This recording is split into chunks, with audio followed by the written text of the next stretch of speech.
এরা যেন 24কে ফাইনাল যুদ্ধ মনে না করে। এটা ছিল ফাইনাল যুদ্ধের রিহার্সাল। বিশেষ একটি দেশকে, রাষ্ট্রকে খুশি করার জন্য তার অনেক উপাদান এখান থেকে গায়েব করে দেওয়া হয়েছে।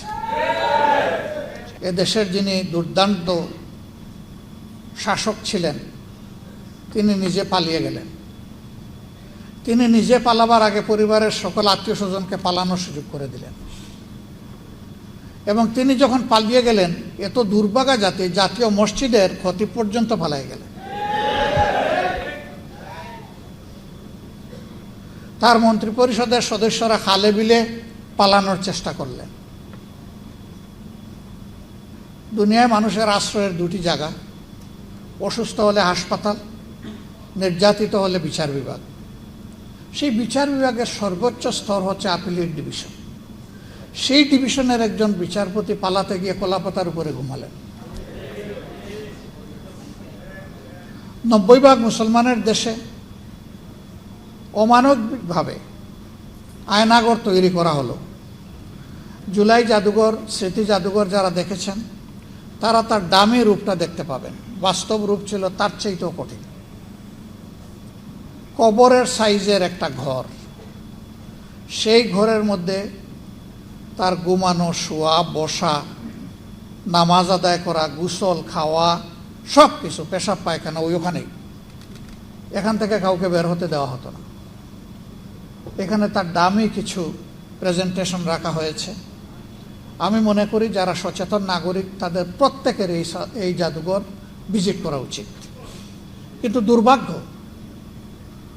অন্তর্বর্তীকালীন সরকারের সময় জাতির দুঃখের ঘটনাগুলোকে এখানে তুলে ধরা হয়েছিল।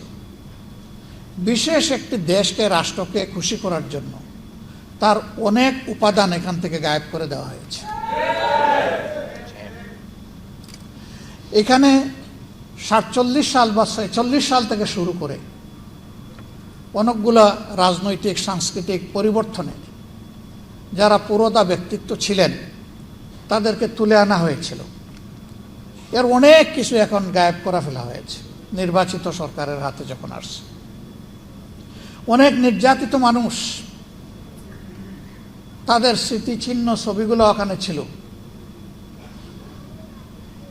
একটি নির্দিষ্ট দলের লোকদের স্মৃতি রেখে বাকিগুলা গায়েব করে ফেলা হয়েছে।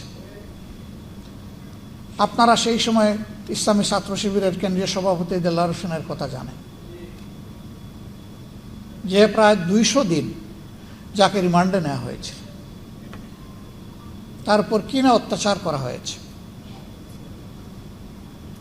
আমাদের প্রয়াত প্রধানমন্ত্রী বেগম খালেদা জিয়া তার নাম নিয়ে আক্ষেপ করেছিলেন। তার একটা স্মৃতি ছিল, এটা গায়েব করে ফেলা হয়েছে। সীমান্তে ফেলানিকে অমানবিকভাবে ঝুলিয়ে হত্যা করা হয়েছিল, ওই স্মৃতিটা গায়েব করে ফেলা হয়েছে। এটি ভালো লক্ষণ নয়। ক্ষমতায় যারা আসে আইসেই বলে ইতিহাস বিকৃতি করা হয়েছে, কিন্তু এ পর্যন্ত বাংলাদেশের ইতিহাস বলে সবাই ইতিহাস বিকৃতির নায়ক ছিল। এই অপকর্ম থেকে কেউ বের হতে পারেনি। একটা মুসলমানের দেশে চিন্তা করা যায় যে মানুষকে ধরে নিয়ে গায়েব করা হবে বছরের পর বছর। তিনি নিজেও জানবেন না কোথায় আছেন, আপনজন জানবেন না তিনি বেঁচে আছেন কিনা। সেই কাণ্ড কারখানা এই দেশে করা হয়েছে। এরা এতটাই অপরাধী ছিল যে দেশের বুকে তারা স্থির থাকার সাহস করতে পারেনি। এই জন্যই তো তারা পালিয়ে গেছে।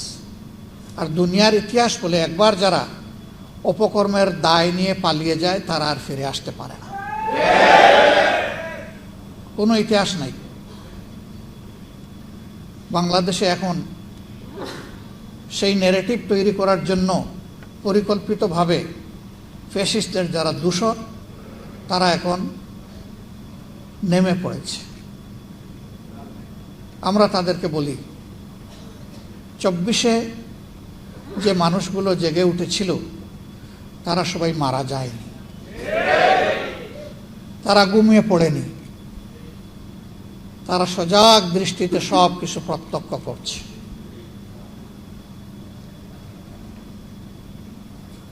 মূল যুদ্ধের আগে বাহিনী তৈরি হয়, তাদের কসরত করতে হয়, রিহার্সেল দিতে হয়। এরা যেন 24কে ফাইনাল যুদ্ধ মনে না করে। এটা ছিল ফাইনাল যুদ্ধের রিহার্সাল।